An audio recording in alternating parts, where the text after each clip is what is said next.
đai nhẹ chương nhẹ khá ba vô sọp nâng bập nâu xanh đầu chi lục dây khla có thạc nhóm bởi nhẹ phần này chuyên miền rương bởi nhẹ phần này sẽ đám miền liệp ta khla có thạc nhóm bởi nhẹ mọt sẽ đám bàn chùm này chứ anh bởi nhẹ mọt chuyên kháng krao nâng đang ở chùa khní ai dây khla có thạc nhóm bởi nhẹ chương cái bà bùa đà lên bởi nhẹ khá ba miền phía nhiều nè khla thạc bập nâu nhóm bầm bầm bẹt hào chô tế hà nâng miền phía nhiều mau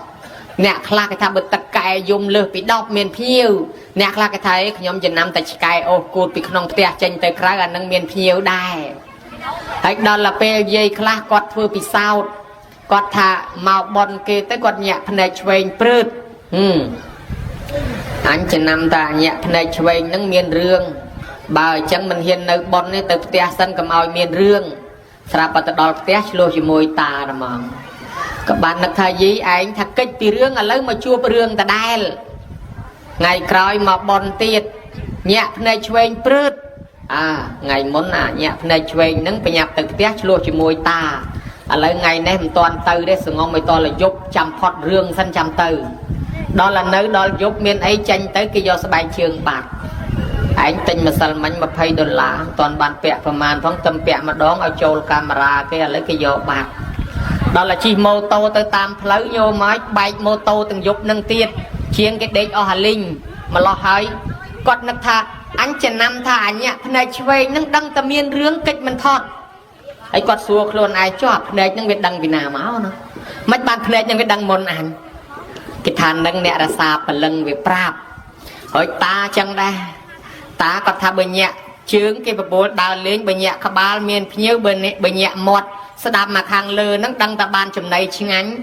hãy sẽ đạp tay quạt ngò cả thà hãy cho mấy cùng mọt nâng phải đăng môn anh nhỉ phải đăng vì nào mà ban mình nhẹ nâng cái than nè là sao phần lưng prap dương ao xì nhà màu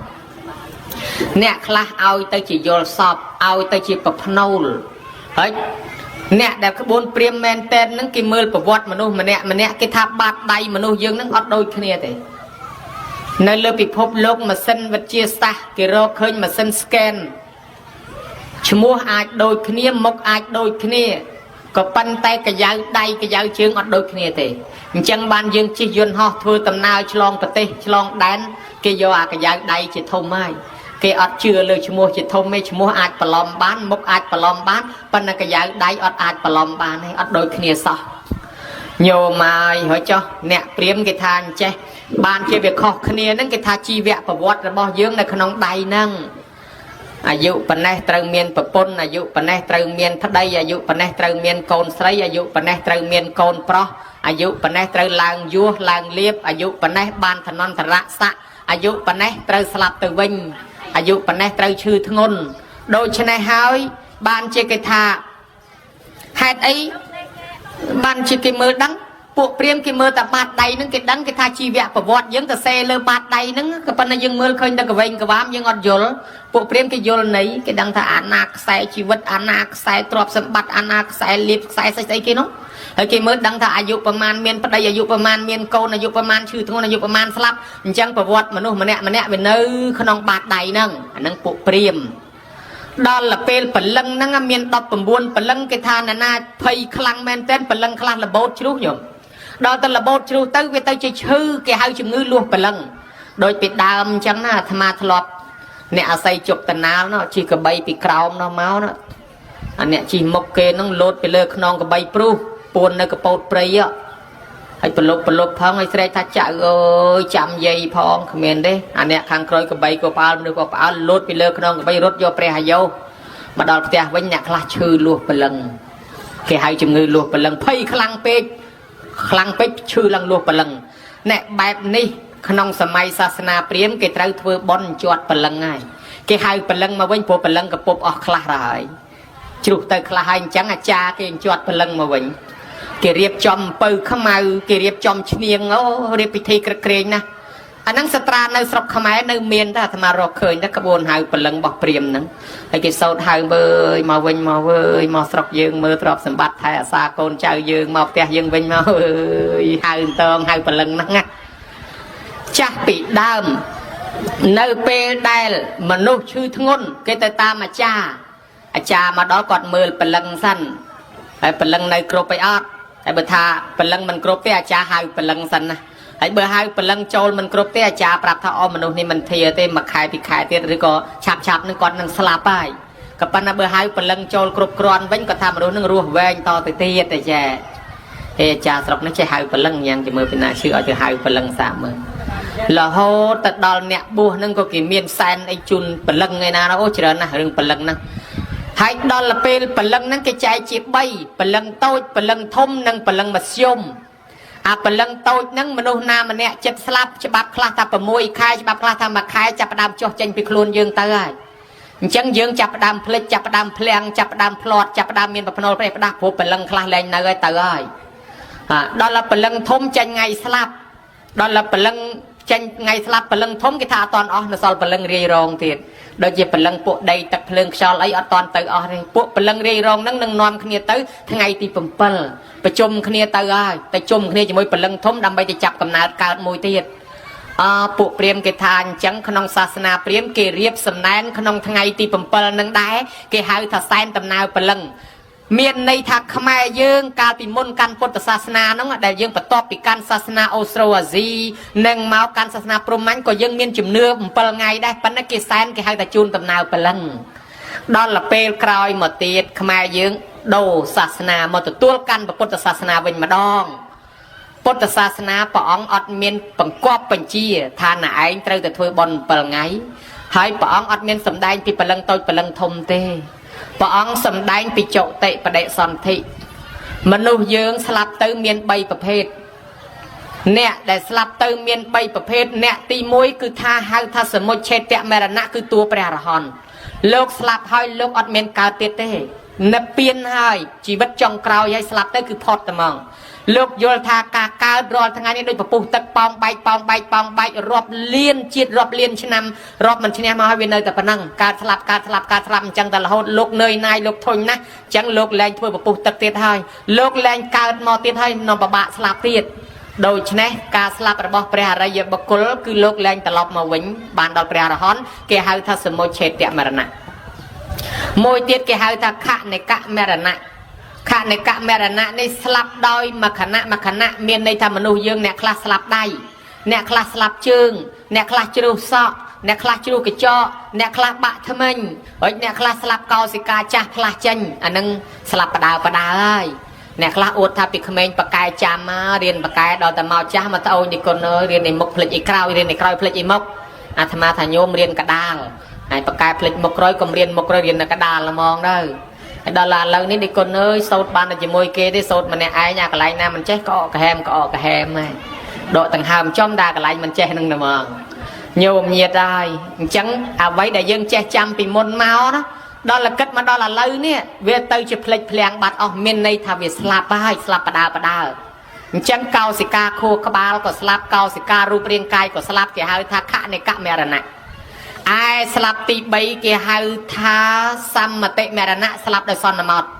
ស្លាប់ដោយសន្មតនេះមានន័យថាតួបឋិជនយើងទាំងអស់គ្នានឹងស្លាប់ដោយសន្មតរបៀបម៉េចស្លាប់ដោយសន្មតមានន័យថាស្លាប់ហើយកើតមកវិញ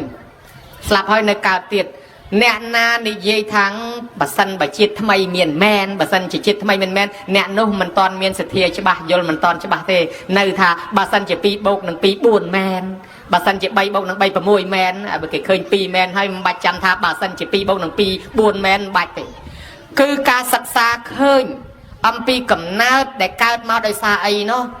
បឋិជនរបស់យើងស្លាប់ទៅនៅកើតទៀតញោមបើតាមលទ្ធិកម្មផលមានភ័ស្តុតាងសពថ្ងៃសម័យ YouTube គេស្វែងរកអ្នកដឹងជាតិឃើញច្រើនណាស់ទូទាំងពិភពលោកប្រទេសបារាំងប្រទេសអាមេរិកប្រទេសអូស្ត្រាលីប្រទេសណាក៏រកឃើញមនុស្សចាំជាតិដែរហើយអ្នកដែលបកស្រាយពីជំនាន់មុនថាអានឹងគេបញ្ជូនអារម្មណ៍ទេម៉ែនឹងបញ្ជូនអារម្មណ៍ទៅឲ្យកូនពេលឃើញគេមកធ្វើបន់ខ្លួនកូនទទួលអារម្មណ៍នឹងទៅក៏និយាយឡើងទៅថាដូរជាឃើញអានឹងថាគេមកចូលរួមបន់ខ្លួនម៉ែនឹងឃើញកូននឹងអ្នកឃើញនេះបញ្ជូនអារម្មណ៍ទៅកូនឲ្យកូននឹងដឹងថាកូននឹងមកចាប់ជាតិដល់ពេលឥឡូវគេរកឃើញមនុស្សនឹងអត់មានបញ្ជូនអារម្មណ៍ទេមួយនៅប្រទេសនោះមួយនៅប្រទេសនេះក៏មានមួយនៅព្រៃវែងមួយនៅកំពង់ចាមក៏មានដែរមានអ្នកព្រៃវែងជាតិមុនកើតនៅព្រៃវែងជាតិនេះកើតនៅកំពង់ចាមហើយតាំងពីកើតមកមិនដែលស្គាល់ព្រៃវែងសោះនាំម៉ែឪមកដល់ព្រៃវែងដើរជាអល់ឲ្យស្គាល់អាណាឈ្មោះអីអាណាឈ្មោះអីអានេះផ្ទះអាណានេះដីណាណាអីបញ្ជូនអារម្មណ៍មិនមើលមនុស្សនឹងមិនដែលមកផង ដូច្នេះហើយគេរកឃើញអស់កាន់តែច្បាស់ហេតុនេះគេថាបឋមជនយើងស្លាប់ទៅនៅកើតទៀតហេតុអីបានកើតទៀតមកពីយើងនៅមានអវិជ្ជាតណ្ហាឧបាទានកម្មអវិជ្ជាតណ្ហាឧបាទានកម្មជាចំណងនាំឲ្យកើតទៀតមានន័យថាយើងនៅមានក្របពូជឲ្យកើតទៀតពុទ្ធសាសនាលោកថានៅពេលដែលសត្វមកចាប់កំណើតមានរាប់លានកំណើតកំពុងតែស្វែងរកកន្លែងកើតហ្នឹងប៉ុន្តែបានចូលតែមួយទេសល់ប្រមាណហ្នឹងអត់ទៅរកកន្លែងផ្សេងទៀតណាហើយបើសិនជាប្រឹងខ្លាំងណាស់បាន2គេហៅកូនភ្លោះហើយបើប្រឹងខ្លាំងមែនតែនទៀតយូរបាន3ម្ដងគេហៅកូនដាច់ដៃជោដូច្នេះហើយវាមិនងាយមានទេហាបានតែមួយគេបាត់ទ្វារអានេះក្បួនពុទ្ធសាសនាគេថាអញ្ចឹងដល់តែពួកពេទ្យគេរកឃើញដូចគ្នាដែរគេថាក្នុងម្នាក់ហ្នឹងចាប់កំណើតម្ដងមិនក្រោម700លានកំណើតទេដែលមកតដើមកើតនោះញោមមើលឃើញដែរហើយដល់តែគ្នាអ្នកណាមានបនចូលពឹបគេបាត់ទ្វារណែឯងអត់រត់ទៅទៀតដែរដើររកកន្លែងកើតពេញហ្នឹងអាអ្នកខ្លះមកពីសមោចអ្នកខ្លះមកពីក្រងអ្នកខ្លះមកពីត្រីមកពីគោមកពីក្បីមកពីសត្វមកពីមនុស្សដូច្នេះអ្នកដែលត្រូវស្លាប់ពួកនរកប្រែតខ្លះអស់បនត្រូវមកកើតជាមនុស្សពួកទេវតាណែពួកនរកប្រែតអស់បាបត្រូវមកកើតជាមនុស្សពួកទេវតាអស់បនចុះមកមនុស្សដូចចឹងទៅដើមគ្នាកើតឲ្យអញ្ញៃអានេះបើក្នុងធម៌ប៉ុន្តែដល់វិទ្យាសាស្ត្ររកឃើញមិនមែនថាមានមេជីវិតមករកកើតច្រើនណាស់ប៉ុន្តែអត់មានវាសនាញោមញាតិពុទ្ធបរិស័ទអើយហេតុអីបានជាក្នុងធម៌លោកថាមនុស្សមានអវិជ្ជាតណ្ហាឧបាទានកម្មត្រូវមកកើតទៀតយាយខ្លះជាពាក់លុយគេនងអត់សងនងកេកកុករត់យករួចខ្លួននងហើយដល់តែពេលរត់ចុះរត់ឡើងទៅស្លាប់ព្រុសទៅមនុស្សនឹងស្លាប់ទៅទាំងជាពាក់លុយគេអ្នកនឹងត្រូវតែកើតមកសងលុយគេយ៉ាងហើយធ្វើខ្ញុំពង្រើគេឲ្យអស់ថ្លៃលុយដែរអ្នកខ្លះទៀតវាយគេនងរួចរត់កិច្ចចុះកិច្ចឡើងនងដល់ថ្ងៃក្រោយទៀតមនុស្សនឹងត្រូវតែស្លាប់ទៅត្រូវតែកើតទៀតដើម្បីឲ្យគេវាយវិញបើយើងអ្នកដាំពូជឲ្យគេវាយត្រូវតែឲ្យគេវាយសិនអ្នកខ្លះធ្លាប់ជេរបចោធ្លាប់ស្ដីធ្លាប់និយាយថាឲ្យគេត្រូវតែកើតមកឲ្យគេស្ដីឲ្យវិញចាអ្នកធ្លាប់មើលងាយគេត្រូវតែកើតមកតកូលថោកទៀបម្ដងដើម្បីឲ្យគេមើលងាយវិញកម្មមានទូលតាមគ្រប់គ្នាអញ្ចឹងហើយមានរឿងរ៉ាវក្នុងកាពីច្រើនណាស់សាសនាប្រទេសលើពិភពលោកប្រទេសណាក៏មានសាសនាដែរអាត្មាក៏ធ្លាប់ចូលទៅរួមជាមួយអ្នកប្រាជ្ញអ្នកវិទ្យាសាស្ត្រទីបំផុតសិទ្ធិអ្នកជំនឿសាសនាផលិតបច្ចេកទេសឲ្យយើងប្រើនឹងឯងញោមដូចអាញស្តាញនិយាយទ្រឹស្ដីមកដូចប្រពុតអាញស្តាញមេបរមាណូណាញោមណាមេទ្រឹស្ដីបរមាណូហើយដូច Steve Jobs មេផលិត iPhone មេផលិត iPad ផលិត computer MacBook ឲ្យយើងប្រើអ្នកសមាធិស្មោះញោមអ្នកធរអ្នកអាស្មោះរៀបស្លាប់ទៅសិតតែផ្ដាំជាធរជាអាញោមមើលឃើញដែរអ្នកវិទ្យាសាស្ត្រនិងអ្នកសាសនារមែនតែនទៅឃើញដូចគ្នាគ្រាន់តែការបកស្រាយខុសគ្នាផ្លូវវិទ្យាសាស្ត្របកស្រាយអាណាដែលមើលឃើញផ្លូវសាសនាបកស្រាយអាណាដែលមើលមិនឃើញដែលគេហៅថាមួយរូបធម៌មួយនាមធម៌នាមធម៌ធម៌មើលមិនឃើញរូបធម៌ធម៌មើលឃើញចាញោមលោកថាអ្នកខ្លះទៀតកើតមកដោយអារម្មណ៍ជាប់ជំពាក់ឧបមាយាយនឹងជាពាក់លុយគេអត់សងទៅដល់ពេលម្ចាស់លុយនឹងជាប់កម្មជាប់ពៀចឹងទៅត្រូវគេកើតមកជាមួយយាយនឹងចឹងយាយនឹងមានកម្មពៀត្រូវសងលុយគេហើយអ្នកខ្លះទៀតទៅកិច្ចអត់សងលុយគេដល់កើតមកជាខ្ញុំពង្រើគេឲ្យគេប្រើចឹងទៅអ្នកខ្លះប្រើម៉ែប្រើឪឲ្យមើលកូនមើលចៅឲ្យមិនដែលសុំខមាទោសម៉ែឪទេអ្នកខ្លះចឹងទៅកើតមកអាចកើតជាកម្មពីខ្ញុំពង្រើគេដែរតើគេឲ្យសុំទោសម៉ែឪមុននឹងគាត់ស្លាប់ទៅឬក៏គាត់នៅរស់នាំគ្នាធ្វើបុណ្យសុំខមាទោសឲ្យហើយអ្នកខ្លះម៉ែឪនិយាយស្ដីថាយើងសម្លក់សម្លឹងម៉ែឪឲ្យថ្មអាហ្នឹងយើងអត់បានសុំទោសកើតមកមុខភ្នែកនឹងឯងវាចឲ្យសលេវគួយទៅបែរទៅត្បូងមើលទៅជើងដើរទៅកើតមើលទៅឡាច់ដើរទៅត្បូងមើលទៅឡាច់បាញ់មន់ងាប់ទីដកដើមទ្របងាប់កូនម្ទេសអង្គុយតុកជាមួយគេសម្លឹងមីដួសស៊ីកាទៀវឈរតាមផ្លូវបោយដែរហៅសក្លោភ្នែកមើលម៉ូតូគេថាឲ្យចុះឯងកើតមកសបុកនេះក៏ខុសគេអានឹងកម្មពៀនឯងធ្លាប់សម្លក់ម៉ែពីមុនមកអ្នកមានគុណធម៌ធ្លាប់សម្លក់ឪហើយអត់បានធ្វើបន់អត់បានសុំខមាទោសគាត់អ្នកមានគុណអញ្ចឹងចុះមកសបុកកូនគេស្អាតទាំងអស់មិនក៏កូនមួយនេះកើតមកមុខកញ៉េះខុសគេតែឯងកូនបន្ទោសដឹងស្អីទេម៉ែបង្កើតអាបងមកឲ្យស្អាតភ្លឹងបង្កើតខ្ញុំមកមុខឲ្យខ្មៅឯងឲ្យកញ៉េះហ្នឹងឯងពីមុនមកម៉ែឪជេរស្ដីម៉ែឪស្ដីបដៅបន្តិចបន្តួចឯងនឹងធ្វើមុខកញើដាក់ម៉ែឪហើយឲ្យមុខកញើដាក់ម៉ែអត់បានសុំទោសត្រូវតែកើតមកមុខកញើអញ្ចឹងញោមមើលកម្មវាចាត់ចែងអញ្ចឹងហើយបានជាលោកនិយាយពីរឿងអារម្មណ៍ដែលវាជាប់ជាពាក់អ្នកខ្លះស្លាប់ទៅដោយអារម្មណ៍ជាប់ជាពាក់ញោមហើយមានរឿងសេដ្ឋីម្នាក់គាត់មានទ្រព្យសម្បត្តិស្ដុកស្ដំណាស់ กอดนังบานจำชกายให้ก็มีเนี่ยกรอเนี่ยในเลือกราวเมกโดยគ្នាវាសនាខុសគ្នាអ្នកក្ររកកាំងងារធ្វើអត់បានដើរដេកតាមចាំថ្នល់មកដេកកលៀតលបងផ្ទះសេដ្ឋីនឹងអត់បាយច្រើនថ្ងៃចិត្តស្លាប់ប្រងដាច់ពោះស្រាប់តែកលេចឃើញគេយកបាយមកឲ្យឆ្កែស៊ីសិតតសាច់រាប់គីឡូក៏នឹកសំណោះអញហើយកើតជាមនុស្សអត់បាយហូបឲ្យឆ្កែគេនោះក៏មានវាសនាជាងអញមែនបានស៊ីសិតតសាច់ទាំងគីឡូក៏នឹកថាបើមិនជាជាតិក្រោយមានមែនអញកើតជាឆ្កែសេដ្ឋីនឹងក៏បានដែរវិញគ្រាន់តែនឹកក្នុងចិត្តថាមកប៉ុណ្ណឹងដាច់ខ្យល់ពេលហ្នឹងទៅ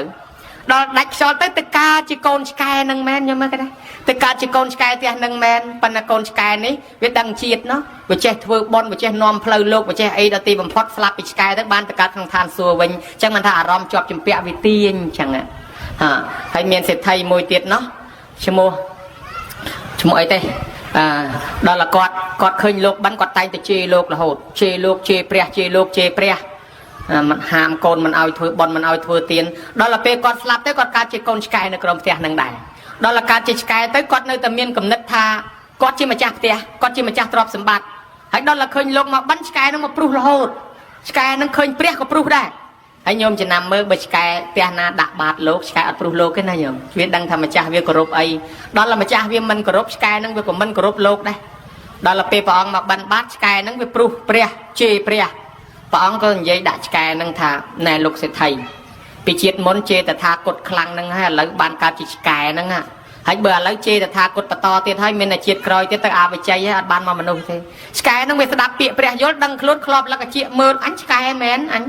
តម្លាក់កតុយរត់ពួនអៀននឹងព្រះអង្គយល់មើលឃើញណា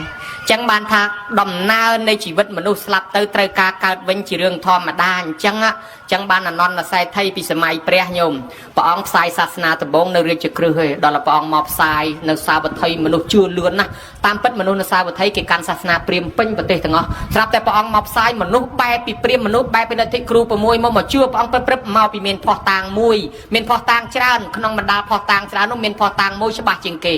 ពេលនោះឯងអនន្តសេដ្ឋីបានខាត់កូនថាណែអញលើគេថាធ្វើបន់ធ្វើទៀនបានបន់អីកុំជឿគេភូតគេកុហកទេវាគ្មានបានបន់បានប្រយោជន៍អីទេកុំឲ្យទៀនកុំចេះធ្វើបន់ឯនាំតែអស់អញគ្មានជឿទេគ្មានឋាននរកគ្មានឋានប្រែតគ្មានកំណើតថ្មីអីទេដល់គាត់មិនជឿបន់ហើយគាត់មិនធ្វើហើយគាត់មិនកាន់សិលហើយដូច្នេះគាត់មិនសមទ្របទុកហើយគាត់ថាបើសិនជាស្លាប់ទៅកើតមកវិញមែនអញមកកាយទ្របអញធ្វើជាអ្នកមានទៀតបើអញ្ចឹងអញកប់ទ្របអញទុកគាត់ក៏កប់ទ្របទុកកប់ទ្របទុក5កន្លែងដល់ពេលគាត់ឈឺចិត្តស្លាប់អត់មានទ្របណាមកជួយបានអត់មានកូនណាមកជួយបានកូនទាំងអស់ត្រូវបានគាត់បង្រៀនមិនឲ្យចេះធ្វើទៀនគាត់ស្លាប់ទៅទេញោមហើយអត់មានសិលអត់មានទៀនស្រាប់តែមកកើតជាមនុស្សដែរប៉ុន្តែកើតក្នុងតកូលច័ន្ទឌៀលពាក្យថាតកូលច័ន្ទឌៀលបើក្នុងពួកអាមេរិកកាំងពួកបារាំងគេហៅថាពួក homeless ពួកហ្នឹងអត់មានផ្ទះដើរដេកតាមចាមថ្នល់បើខ្មែរយើងហៅថាពួកសំទៀននិងរើសអេតចាយនៅពីមុខទៅសំទៅពីក្រោយទៅមានបនមានទៀនដើររើសទៅស្ងាត់លួចអីខ្លះចឹងទៅយកតាណាដេកតានឹងទៅពួកនេះឯងរស់តែមកែទេញោមហើយដូច្នេះគាត់នឹងស្លាប់ពីសេដ្ឋីមកកើតក្នុងផ្ទៃអ្នកតកូលច័ន្ទឌៀលនឹងដែលមានគ្នា1000គ្រួសារហើយដល់ពេលកើតមកគ្រាន់តែចូលក្នុងផ្ទៃវាអតិពលចង្រៃគេរសុំអីលែងបានចាស់គាត់ថានៅក្រុមយើងមិនដែលសួយដល់ថ្នាក់ហ្នឹងឯងប្រកាសជាមានមនុស្សការកណីស្វែងរកបែងចែកខាងនេះ500ខាងនោះ500អ្នកដែលគេដកផុតទៅចេះតែរកស៊ីបានគេបែងទៀតគេថាប្រកាសជាមានមនុស្សការកណីរកចុះរកឡើងឃើញស្រីមួយមានផ្ទៃពោះគេចោតគេថាមកពីនាងហ្នឹងស្រីការកណីទុកនៅក្នុងក្រុមយើងរកស៊ីអត់បានឯងសួយដេញចេញគេបដិញ្ញចេញដល់នាងហ្នឹងរសាគ័គ្រប់ខែប្រសូតអនន្តសេដ្ឋីមកហើយញោមមកភ្នែកតិចមុខមាត់រៀបខុសកន្លែងទាំងអស់មនុស្សយើងណាបើសិនជាកើតមកហើយអ្នកខ្លះទោះបីមុខមាត់មិនដូចគ្នាប៉ុន្តែរៀបប្លង់ត្រូវគ្នាអាប្លង់ភ្នែកចំកន្លែងភ្នែកប្លង់តិចចំតិចច្រមុះចំច្រមុះមាត់ចំមាត់អនន្តសេដ្ឋីប្លង់រៀបវាចឲ្យទាំងអស់ភ្នែកកាត់ទៅនោះច្រមុះវាចមកខាងនេះមាត់វាចទៅខាងនោះជើងមកខាងវែងមកខាងខ្លីដីគេស្មើដើរអាលាក់រហូតប៉ុន្តែម៉ែនៅតែស្រឡាញ់កូនទោះបីកូនខ្វាក់ខ្វិនខ្វងនៅតែស្រឡាញ់នៅតែចិញ្ចឹមកូនរហូតកូនចេះកាន់បែងដើរសុំទៀនគេម៉ែនឹងសុំគេលែងបានម៉ែធ្លាក់ខ្លួនឈឺដើរលែងរួចចិត្តដាច់ខ្យល់ដាក់បែងមកដុំលើដៃកូនថាកូនម៉ែមិនអាចនៅជាមួយកូនបានទៀតទេកូនឯងទៅចុះក្រែងរស់ឲ្យម៉ែស្លាប់តែឯងចុះកូនឯងទៅសុំគេទៅរស់ខ្លួនឯងទៅកូន ដាក់អំបែងមកដំលើដៃកូននឹងក៏ដើរទៅយប់ត្រង់ណាដេកត្រង់ហ្នឹងយប់ត្រង់ណាដេកត្រង់ហ្នឹងដល់តែពេលឃ្លានខ្លាំងណាស់ថ្ងៃខ្លះបានបាយមកដុំថ្ងៃខ្លះអត់ហើយក្មេងសោះញោមអត់មានខោអាវទៀតស្រាប់តែឃើញគេលាងចានជះចោលមានគ្រាប់បាយមួយគ្រាប់នៅក្នុងជ្រាំចុះទៅរើសបាយនឹងហូបដល់ទៅរើសហូបទៅគិតមើលដូចក្អែកជជុះចឹងរើសក្នុងជ្រាំហូបកាយធុងសម្រាមយកមកហូបហើយយើងអាណិតគាត់តិចមើលអត់មានបាយហូបកាយធុងសម្រាមអត់មានខោអាវទៀតអត់មានខោអាវហើយអត់មានកន្ទេលខ្នើយភួយមុងទៀតអត់កន្ទេលខ្នើយភួយមុងហើយអត់មានផ្ទះទៀតហើយអត់មានដីទៀតហើយចំមកពីណាគេកំសត់ម្លេះថាសេដ្ឋីស្មោះពីជាតិមុនសេដ្ឋីស្មោះប៉ុន្តែពីព្រោះតែអត់មានសទ្ធាអត់មានជំនឿម្ល៉េះហើយសេដ្ឋីហ្នឹងអត់មានជំនឿឥឡូវកើតមកលែងសេដ្ឋីហើយទៅជាអ្នកសុំទានគេគាត់ដើរទៅដល់អាផ្ទះគាត់ជាតិមុនគាត់នៅចាំជាតិញោមចាំមកលឺដើរចូលភ្លេចតាមខ្លោងទ្វារនិយាយពីក្មេងក្នុងផ្ទះនោះស្រែកយំឲ្យអាញ៉ៃគេខ្លាចមនុស្សមុខអាក្រក់ភ្នែកមុខមាត់វាចនោះដូច្នេះគេខ្លាចដូចកូនបីសាចអញ្ចឹងហើយកូនរបស់លោកសេដ្ឋីហ្នឹងឈ្មោះមូលសេរីគេមានប្រពន្ធគេឡើងធ្វើសេដ្ឋីបន្តទៀតគេមានកូនតូចអាកូនតូចហ្នឹងវានាំគ្នាខ្លាចមនុស្សសុំទានហ្នឹងយំឪពុកស្ទុះចេញមកមើលកូនវាយំថៃហ៎អ្នកសុំទានមុខអាក្រក់ហេអញមិនឲ្យទានទេឪពុកអញផ្ដាំឲ្យថាឲ្យទានហ្នឹងគេខ្ជិលរស់ស៊ីគេចេះតែភូតទេអញមិនឲ្យទេឯណាអ្នកបំរើគេផ្គប់ជាវាយនាយគេចេញមកម៉ាំងជាកងកែងព្រោះដង្ហើមចង្រិតបាត់ហើយគ្នាតូចប៉ុណ្ណឹងជាកងកែងមានទៅនៅអីញោមដង្ហើមចង្រិតទៅហើយចាប់ជើងអូពីក្នុងផ្ទះទៅដល់មុខផ្ទះក៏វែងព្រោះទៅសំណាងល្អធ្លាក់ចំកំណរសម្រាមបើចំដុំថ្មខ្ទេចបាត់បាត់ដល់ចំលើកំណរសម្រាមនៅដង្ហើមចង្រិតនៅក្នុងពពុតយើងបានបាត់មកដល់កន្លែងហ្នឹងមកដល់សួរព្រះអនន្តបិណ្ឌមកតាមក្រោយព្រះអង្គអនន្តមានឃើញកុមារនោះទេអនន្តថាឃើញព្រះអង្គឃើញអនន្តទៅហៅមូលសេរីមកអនន្តក៏ចូលទៅហៅមូលសេរីថាព្រះដ៏មានពភៈចង់ជួបអីណោះលឺតែលោកសង្ឃលឺតែព្រះហេមិនចង់ជួបទេមិនចូលចិត្តមិនគោរពទេប៉ុន្តែដល់ព្រះមកដល់ផ្ទះហើយហៅក៏ចាញ់មកមិនដែលចេះគោរពលោកផងមកដល់ទៅវាគ្មានទៅគោរពទៅសាពះអីទេព្រះអង្គថាមូលសេរីណែស្គាល់កុមារនេះទេអត់ទេមិនស្គាល់ទេមូលសេរីកុមារនេះគឺអនន្តសេដ្ឋីឪពុកណែឯងណាមែនទេមែនទេខ្ញុំទេឲ្យខ្ញុំទៅកើតឋានព្រំហ៎ឲ្យខ្ញុំទៅកើតឋានលើឲ្យខ្ញុំជឿសាសនាព្រះមកទទួលឲ្យខ្ញុំទៅឲ្យមិនមែនមកកើតថោកទៀតចឹងទេឲ្យខ្ញុំជឿសាសនាព្រំមកយកឲ្យខ្ញុំទៅឋានលើឲ្យមិនមែនមកកើតថោកទៀតចឹងទេអូប្រកែកឲ្យញ៉ាញហ្មងព្រះអង្គទៅតិចទៅទៀតណាមូលសេរីកុមារនេះគឺអនន្តសេដ្ឋីឪពុកណែឯងហើយអនន្តសេដ្ឋីនេះណាកប់កំណប់ទុក5កន្លែងណែឯងប្រហែលជាមិនដឹងទេហ្នឹងឯនោះលឺអាពាក្យថាកំណប់នៅស្ងៀមសិនកុំអាលប្រកែកបងថាបើសិនជាណែឯងចង់ដឹងយកកុមារនេះទៅបញ្ចុកបាយឲ្យឆ្អែតងូតទឹកឲ្យស្អាតទៅនឹងដឹងហើយពេលចង់ដឹងមែនលើកក្មេងនឹងពីកំណោសម្រាប់ទៅជ្រលក់ទឹកលាងដោះឲ្យស្អាតភ្លឹងលើកឡើងពីទឹកមកវិញយកមកអង្គុយបញ្ចុកបាយបញ្ចុកតតែក្មេងនឹងហូបឆ្អែតទៅអង្គុយទៅមានកម្លាំងឡើងមកវិញញោមគេវាយមិញប៊ីទាំងទៅហើយឥឡូវមានកម្លាំងមកវិញមកសន្ធុងើបចេញពីកន្លែងនឹងទៅដើរតាមលបងដើរច្អល់កន្លែងនឹងគេយកជាប់ជីកមកជីកឃើញមកពីងទៅកន្លែងមួយទៀតណាទៅដល់គេច្អល់កន្លែងនេះមួយទៀតគេយកជាប់ជីកទៅជីកបាន1គីឡូទៀតទៅកន្លែងមួយនោះទៀតយកជាប់ជីកមកជីកបាន1គីឡូទៀតគាត់ទៅគាត់ដើរចង្អុលកំណប់គាត់កប់ពីជាតិមុនបានទាំង5កន្លែងគាត់កំណប់មកបើកមើលសិតតែមាសសិតតែពេជ្ររបស់គាត់ពីជាតិមុនញោមមកនិយាយពីមនុស្សផ្អើលមកហ្មងក្នុងក្រុងសាវត្ថីពេលនោះដែលគេមិនទាន់ជឿសាសនាព្រះសុបមែនតែនណានៅតែសង្ស័យជាតិមុនជាតិក្រោយជាតិមុនជាតិមុខមានមិនមានទេហ្នឹងឥឡូវគេផ្អើលគេថាណែវើយលោកសេដ្ឋីកើតវិញមនុស្សយើងស្លាប់ទៅពិតជាកើតវិញមែនណាហេអញជឿទេហេលោកសេដ្ឋីកើតវិញហើយហេមិនដឹងថាលោកសេដ្ឋីមាសគាត់5កន្លែងដើរចង្អុលគ្មានខុសមួយម៉ាស់បើចឹងទៅមើលនាំគ្នាមកច្រើនឡើងអូមនុស្សយើងពិតជាកើតវិញមែនណោះមើលលោកសេដ្ឋីកើតមកដឹងកន្លែងកប់មាសញោមមកមនុស្សមកឡើងរាប់ពាន់នាក់ដល់ទៅមកដល់ជុំគ្នាបានព្រះអង្គសម្ដែងធម៌បតតាមត្ថិតនមត្ថិតិពាលោវិហញ្ញតិអត្តាហិអត្តណោណដ្ឋិកតោបតតាកតោធនន្តិជនពាលហួងហែងកតុកន្ទិញទ្របអញមានកូនអញមានរបស់អញមានប៉ុន្តែដល់ទីបំផុតខ្លួន ខ្លួនយើងមួយថែអាសាមិនគង់ផងណាញោមចាំមើលតែយើងចូលមកឈូសបានដៃអាចារ្យភ្លុកយកទៅឲ្យអារបស់យើងលះលៀមនៅសៀតកលៀតស្បោងលើចង្រុកឯណាគ្មានយកទៅរួចទេអារបស់ជាប់ខ្លួនយកទៅមិនបានផងតម្រាំរបស់ក្រៅខ្លួនដូច្នេះជីវិតចុងក្រោយមានតែអំពើល្អនិងបន់កុសលគ្មានអ្វីយកទៅជាមួយទេនេះបណ្ដាំរបស់ Steve Jobs អ្នកមេផលិត iPhone ប្រាប់ហើយគាត់ជាអ្នកចំនួនជួញចំណេញគាត់បានជោគជ័យលើ business មានប្រាក់រាប់រយរាប់ពាន់ម៉ឺនលានដុល្លារប៉ុន្តែទីបំផុតគាត់មិនអាចខាត់ខាំងខ្លួនគាត់បានទេគាត់ត្រូវតែស្លាប់ទៅវិញទៅទេចោលទ្រព្យសម្បត្តិទាំងអស់ម្ល៉េះហើយបានគាត់ផ្ដាំអ្នកនៅខាងក្រោយឲ្យគិតគូរពីប្រពន្ធគិតគូរពីកូនគិតគូរពីជីវិតធ្វើបន់ធ្វើទានជាអនុស្សាវរីយ៍ខ្លះផងមិនធ្វើអីសោះក៏គង់តែស្លាប់ទៅវិញទៅទេដែរញោមមើលក៏ដែរនឹងស្ទៀងជាប់ផ្ដាំញោមញាតិពុទ្ធបរិស័ទទាំងឡាយដល់តែពេលចឹងទៅព្រះអង្គសម្ដែងធម៌គេស្ដាប់ទៅគេយល់ចូលចិត្តគេព្រោះគេអ្នកខ្លះនឹងសម្រេចសោតាសកតិអនាគាអ្នកខ្លះថ្វាយខ្លួនជាឧបាសកឧបាសិកាឲ្យព្រាតអនន្តស័យថៃពីអ្នកឪពុកកូនអង្គុយធ្វើតែមុខលេងឡងអាលោកទេហ៎អត់ទេអីទេទៅគ្មានព្រោះផងគ្មានព្រោះផងស្ដាប់អត់យល់ផងគ្មានព្រោះផងកើតតនព្រះដល់ពីជាតិអនន្តស័យថៃអត់ព្រោះអត់យល់អីបន្តិចមកពីអីមកពីលោកទេសមិនដែលចេះស្ដាប់ចង់ព្រះអង្គណាសម្ដែងធម៌ក៏មិនដែលចេះស្ដាប់ភិក្ខុសង្ឃអង្គណាសម្ដែងធម៌ក៏មិនដែលស្ដាប់ម្ល៉េះហើយកើតតនព្រះពីជាតិក៏មិនអាចចេះស្ដាប់ធម៌យល់ដែរចឹងបានលើកឡើងប្រាប់ញោមញាតិថានឹងកណេះស្លាប់ទៅត្រូវកើតវិញអញ្ចឹងវាអត់ទៀងអញ្ចឹងបានវាមានរឿងអារម្មណ៍ជាប់ជំពាក់ញោមអារម្មណ៍ជាប់ជំពាក់មួយទៀតអ្នកខ្លះរៀបស្លាប់ទៅយើងធ្វើបុណ្យធ្វើទានប្រមាណក៏ដោយប៉ុន្តែបើយើងស្លាប់ទៅមានបុណ្យនឹកឃើញអំពើបុណ្យយើងទៅកើតកន្លែងបុណ្យមុនបើរៀបស្លាប់ទៅនឹកឃើញបាបអានឹងយើងទៅកន្លែងបាបមុនចឹងបានគេពេលចិត្តស្លាប់នឹងគេដាក់ស្លាត្រួយគេដាក់បបតគេនាំគ្នាសូត្រធម៌ឲ្យធម៌ពុទ្ធធោអីហ្នឹងណាញោមមកពីវាមានរឿងញោមប្រុសរបស់ភិក្ខុសង្ឃអង្គមួយនឹងបាញ់សត្វ55ឆ្នាំហើយលោកចេះតែបញ្យល់ញោមថាញោមអើយរកធម៌រកអារកសិលគេហើយញោមនឹងថាឯងលោកកំចេះស្រាញ់គេហើយលោកដោយលោកទៅកំចេះស្រាញ់គេដូច្នេះខាត់អីក៏មិនបានទាញមកវត្តអីមិនបានស្រាប់ដល់គាត់ឈឺធ្ងន់អាសត្វដែលគាត់ធ្លាប់ធ្វើបាបប្រមាណវាមកស្រែកឲ្យគាត់ឃើញ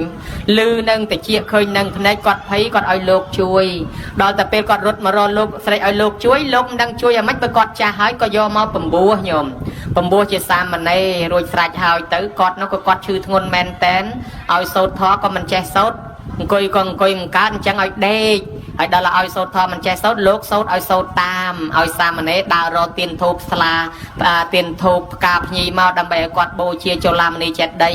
គាត់កាន់អារបស់ហ្នឹងទៀនធូបផ្កាភ្ញីអញ្ចឹងទៅឲ្យកាន់អង្គុយមិនកើតកាន់ដេកអញ្ចឹងវាអោបទៅលើដើមទ្រូងអញ្ចឹងដល់អោបទៅលើដើមទ្រូងទៅហើយឲ្យសូត្រធម៌សូត្រមិនកើតលោកក៏សូត្រឲ្យថាតាមចេតថាទៅសូមគោរពថ្វាយអង្គមប្រពុតថ្វាយអង្គមពធប្រសង់បូជាចុលាមនីចេតិយសាមណេរនៅឈរមើលឲ្យលហង់ជុំវិញនឹងស្រាប់តែគាត់ស្រែកឲ្យលោកជាអីគុណជាមិនបានជាថាមានទុក្រាមមកច្រើនណាស់ស្រាប់តែគាត់ដាច់ខ្យល់ពេលហ្នឹងទៅភិក្ខុជាកូនហ្នឹងញឹមកើតជាសំណួរគេសួរថាហេតុអីបានជាគាត់ឲ្យលោកជាហេតុអីបានជាភិក្ខុសង្ឃហ្នឹងញឹមពេលឪពុកស្លាប់បានលោកបញ្យល់ប្រាប់ថាអារម្មណ៍របស់គាត់ពេលរៀបស្លាប់ទៅអំពើបុណ្យគឺគាត់ឃើញទេវតាមកហែនាំគាត់យកទៅបូជាចុលាមនីចេតិយចឹងហើយគាត់ឃើញទេវតាមកច្រើនទៅគាត់ខ្លាចប៉ះជាមួយនឹងទេវតាហ្នឹងណាញោមខ្លាចប៉ះលោកម្ល៉េះហើយទៅក៏គាត់ឲ្យលោកនឹងឯងជៀសទៅហើយបានជាភិក្ខុសង្ឃញឹមដោយយល់ឃើញថាឪពុករៀបស្លាប់ទៅនឹងឯងបានទាញអារម្មណ៍ទៅកើតឋានសួគ៌អញ្ចឹងបានជាមានទំនៀមមនុស្សយើងពេលចិត្តស្លាប់ទៅដាក់ស្លាត្រួយហ្នឹងណាញោមឬក៏ស្លាប់ហើយដាក់ស្លាត្រួយហ្នឹងណាហើយញោមប្រយ័ត្នតែអត់ដឹងបើគេសួរថាហេតុអីបានពេលស្លាប់ទៅគេដាក់ស្លាត្រួយលើដើមទ្រូងហ្នឹងមានប្រវត្តិមកពីចឹងគេទាញអារម្មណ៍ហើយអាត្មាគ្រាន់តែជម្រាបប្រាប់ញោមញាតិថាដោយសារអារម្មណ៍មនុស្សខ្លះរៀបស្លាប់ទៅអាឡោះអាឡៃបងអាឡោះអាឡៃប្អូនអាឡោះអាឡៃដីធ្លីស្រែចម្ការកូនចៅមិនទាន់ដាច់ស្រេចមនុស្សហ្នឹងអត់ទាន់ទៅកើតឯណាទេកើតជាសម្ភវេសីស័កកំណើតបដោះអាសន្ននៅក្បែរហ្នឹងកំណើតសម្ភវេសីស័កនេះមានអាយុតែ7ថ្ងៃទេនឹងតទៅមុខទៀតហើយកំណើតនោះហើយដែលយើងតែងតែហៅថាអូព្រលឹងម៉ែព្រលឹងឪមកប្រាប់យើងថាអញឃើញតែគេធ្វើបន់សពអញជាមួយហើយយើងថាព្រលឹងម៉ែព្រលឹងឪតាមពិតមិនមែនព្រលឹងម៉ែព្រលឹងឪទេនោះហើយគឺជាសម្ភវេសីស័កកំណើតដែលស្លាប់ទៅអារម្មណ៍គាត់ជាប់ជំពាក់ជាមួយបងប្អូនជាមួយផ្ទះសម្បែងជាមួយអីហ្នឹងគាត់អត់ទាន់ទៅណាទេគាត់កើតបដោះអាសន្ននៅក្បែរហ្នឹងចំនួន7ថ្ងៃដល់ថ្ងៃទី7បានគេតដំណើរទៅមុខទៀត hạt nâng ai ban chỉ dương thôi bon này to là ngày thì bầm bờ nắng kia hai tha bon bờ ngày nè nhóm bài ca mau bị tay sạ bị khâu ban chỉ po mui ọt hiền prao tới khai cả cha chơi từ huông hai tốc sạp tay lục chư ngôn tới arom chọp chỉ môi chỉ po sạp tới cao chỉ một nên nâng chỉ po bị khâu xong do chỉ po mà chạy nếu chạy nâng bị sai thằng cho ta đam chỉ po nhóm ơi bị khâu xong sạp ọt ban bật bột kọt tham mình bị khâu từng lái còn à chạy kia tốc ở nghiêm sân và ôngปัญญาจะบับทาระบอบbị khâu xong trong ao tới nà na ao ca nở ru hay hoiแต่สะกดtới khai chỉระบอบสองไงระบอบกระดูกพรตกสำหรับวัดและหุพรสองเตยใจគ្នាก็ปันแต่มนดังใจគ្នាเตยตกไอ้กระลองหัวปั่มเปลไงสันบานชีไปดามตะลกสะกดประตบลกกี่อ้อยบัดเวียมเปลไงสันโยมอัดตอนอ้อยจัดใจไงเต้หาไอ้บานชีประปุดอ้อยบัดตกปั่มเปลไงเมาปีปะอองดังทาชวนกาลอารมณ์จวบจีเปะระบอบเนี่ยสลับน้องอัดตอนเตยนาการประดอซอนในกระบายนั่งดอนไงตีปั่มเปิลบานต่อตำนาวตื่นมกเตียดหายนั่งหาวยังสักซาเคยแต่นั่งบานนอมគ្នាធ្វើบอลในตอนไงตีปั่มเปิลนั่งนายโยมเอาชั่วโมงถับบอลปั่มเปิลไงนี่จำลอยแด่ธรรมาสุตหะได้บานធ្វើบอลเปิลไงนั่งคือจังเมียนเรื่องพระใดประปนปีเนี่ยเมียนโกนบุญตันดอกเนี่ยเยตาปีเนี่ยนั่งดอลกอดสลับเตออารมณ์จวบจีเปะจมวยโกนกอดสลับเตอกอดอัตการไอ้นะการจีแปรในขนมภูมิกระบายโกนนั่งเฮ้ยโกนยมยมสนอปันตอลยมประบวนบางคนบ้านยังชบยมตอนนำเนี่ยធ្វើบอลในแม่យើងធ្វើบอลหายสลายtớiมันดังថាបានដល់ម៉ែដល់ឪឬអត់ផងក៏នាំបងប្អូនទៅថ្វាយអង្គមសួរព្រះបបិទ្ធព្រះអង្គដល់ចម្រើនម្ដាយឪពុកខ្ញុំស្លាប់ទៅកើតឯណាព្រះអង្គឲ្យបនដែលខ្ញុំធ្វើទៅកាលពីថ្ងៃទី7ហ្នឹងគាត់ទទួលបានឬអត់ព្រះអង្គបានព្រះអង្គសម្ដែងប្រាប់ថាអ្នកទាំងឡាយម្ដាយឪពុករបស់អ្នកទាំងឡាយស្លាប់ទៅអារម្មណ៍ជាប់ជំពាក់ជាមួយកូនគាត់អត់តន់ទៅកើតឯណាទេគាត់កើតជាប្រែតនៅក្បែរហ្នឹងអស់7ថ្ងៃកើតបដោះអាសន្នឥឡូវនេះគាត់ទៅកើតក្នុងឋានសួគ៌សោយសម្បត្តិទៅហើយដោយសារបុណ្យដែលកូនធ្វើកាលពីថ្ងៃទី7ហ្នឹងអញ្ចឹងពិសេសណាស់ដើម្បីជាផោះតាំងព្រះអង្គប្រើមកកលៀនឲ្យទៅមើលមកកលៀនបាត់ពីនេះទៅដល់ស្រុកទេវតាឈរនឹងមុខវិមានទេវតាហ្នឹងទេវតាក៏ចេញមកសួរថាលោកម្ចាស់និមន្តពីណាមកកលៀនថាមកពីស្រុកមនុស្សបានទេវតាប្រាប់ថាលោកម្ចាស់ទៅប្រាប់កូនខ្ញុំកណាផងថាខ្ញុំកណាស្លាប់មកហ្នឹងកើតជាប្រែតអស់7ថ្ងៃអត់ចំណីអាហារឥឡូវបានសម្បត្តិទឹកជាទេវតាជាទេវបុត្រទាំងនេះដោយសារបុណ្យដែលកូនធ្វើមកកាលពីថ្ងៃទី7ហ្នឹងឥឡូវទៅប្រាប់កូនផងថាម៉ែបានទទួលហើយឪបានទទួលហើយសូមកូនរស់ស៊ីមានបានសុខសប្បាយហើយសូមឲ្យកូនខំធ្វើអំពើល្អមកកលៀននាំតំណែងនេះចុះមកដល់ប្រាប់កូនចៅនៅកំពុងតែអង្គុយចាំស្ដាប់តំណែងនឹងមុខព្រះហ្នឹងញោមកូនចៅឮតែអញ្ចឹងត្រេកអរណាស់ហើយក៏នាំគ្នាធ្វើបន់តតាំងតែពីពេលមានរឿងនឹងរហូតមកទល់សពថ្ងៃទល់ថ្ងៃហ្នឹងអញ្ចឹងទៅឲ្យតែមានអ្នកស្លាប់ក៏យើងធ្វើតាមរហូតទល់បច្ចុប្បន្នហ្នឹងអញ្ចឹងទៅណាញោមណាដូច្នេះកូនចៅដែលបានធ្វើហើយទេវតាក៏ថែអាសាកូនហ្នឹងមេត្តាបិតាដែលបានទទួលហើយក៏ជួយជូនពរជូនជ័យដល់កូនហ្នឹងកូនក្រុមគ្រួសារនឹងខ្លាយទៅជាកូនល្អមានសុភមង្គលមានសេចក្តីសុខតរៀងទៅដូច្នេះកូនចៅអនុវត្តទៅតាមកម្មវិធីនេះហើយសូមឲ្យឧបាសកព្រេងកំយឿននៅទីណាទទួលអត្ថមនោញ្ញផលអំពីកូនចៅសោយសម្បត្តិទឹកតាមប្រាថ្នាចោះរួមមួយអន្លើដោយបព្វការីជនមេត្តាបិតាជីដូនជីតាញាតិកាទាំង7សន្តានដែលបាក់បែកចែកឋានទៅសូមឲ្យទទួលអត្ថមនោញ្ញផលកុសលផលបុណ្យនេះដែរទាំងញាតិរបស់ម្ចាស់បុណ្យទាំងញាតិរបស់ភ្ញៀវកតញ្ញូក៏សូមឲ្យទទួលកុសលផលបុណ្យនេះដែរ